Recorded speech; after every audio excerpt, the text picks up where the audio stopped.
typical black and tan was in his early 20s and relatively short in stature. Usually unmarried Protestants from London or from other home counties who had fought in the British Army during World War I.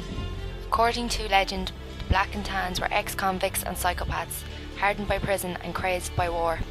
Research, however, shows that most of them were quite ordinary men who came out of the Great War jobless.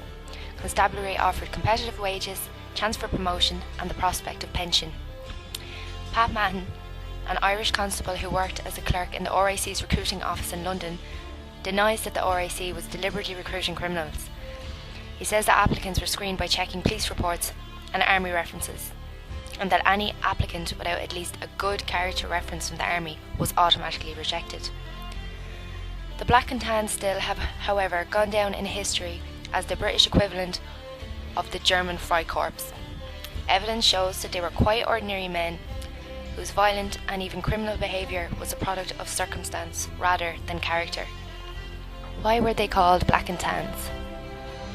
They dressed in khaki military trousers and dark green police tunics. Some wore civilian hats, but most wore the green caps and black leather belt of the RAC.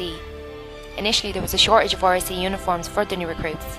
Their mixed dress was the result of giving the new policemen a distinctive sobriquet as the black and tans. During their war year in Ireland, the black and tans and auxiliaries became notorious for their violence and lack of discipline, and especially for taking reprisals against known and suspected revolutionaries. As a consequence, their name became a byword for undisciplined violence, and the spectre of black and tannery has haunted Ireland ever since. When they arrived in Ireland, black and tans were treated as ordinary constables, despite their strange uniforms, and they lived and worked in barracks alongside Irish police. Relations between British and Irish constables was often strained. Many Irish constables did not respect their British reinforcement and did not associate with them. Evidence provides some mixed views held by their Irish counterparts. Haircutting was by far the most common form of reprisal against women. The going was tough on the female sex.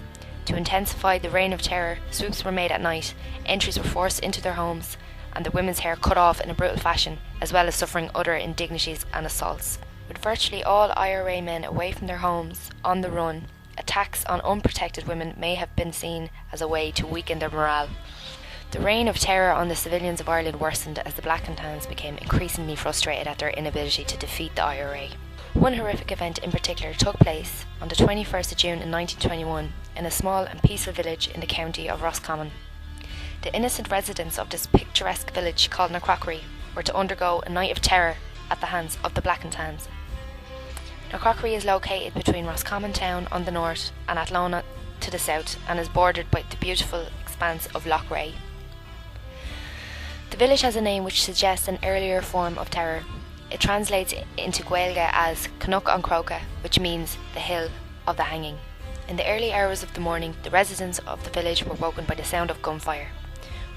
4 lorries arrived from the Athlone direction, each of which was full of armed, rowdy, masked men who were about to unleash utter hell on the village.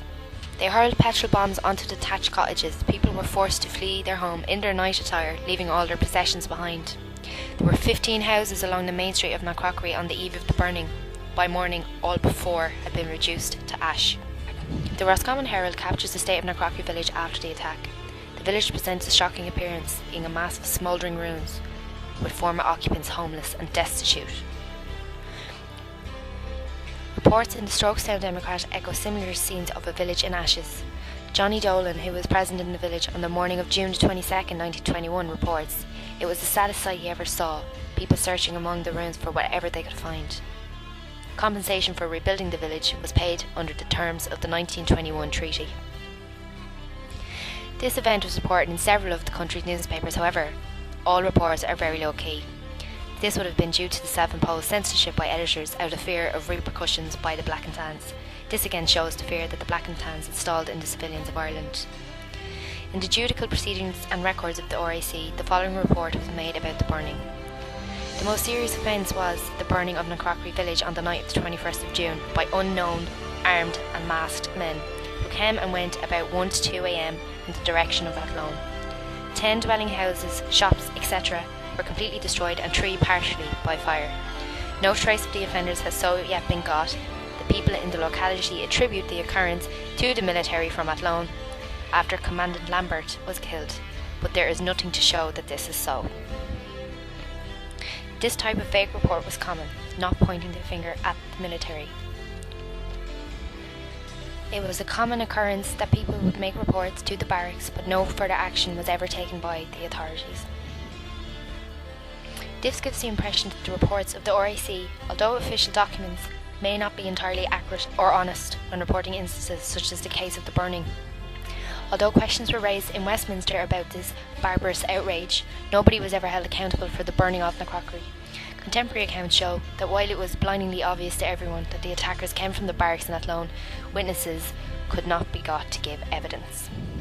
One particular event which is believed to have led to the burning of Knockcroghery was the assassination of General T.S. Lambert earlier that evening. Lambert, a decorated veteran of the Western Front, had been in charge of the 13th Infantry Brigade at Athlone since December 1919. After surveillance, volunteers discovered that Lambert frequently visited friends near the village of Glasson in Athlone. That was where he would meet his eventual death in June 1921. As he left a tennis party on the evening of the 20th of June, he was ambushed near Moydrum by a group of 6 armed men. His wife, who was driving the car, tried to outrun the men and a gun opened fire. General Lambert was shot in the neck and died 90 minutes later at the military hospital in Athlone. It seems that attempts to determine whom the ambushes were and where they came from were made in great haste. There was little time for accuracy as retaliation seemed the main priority.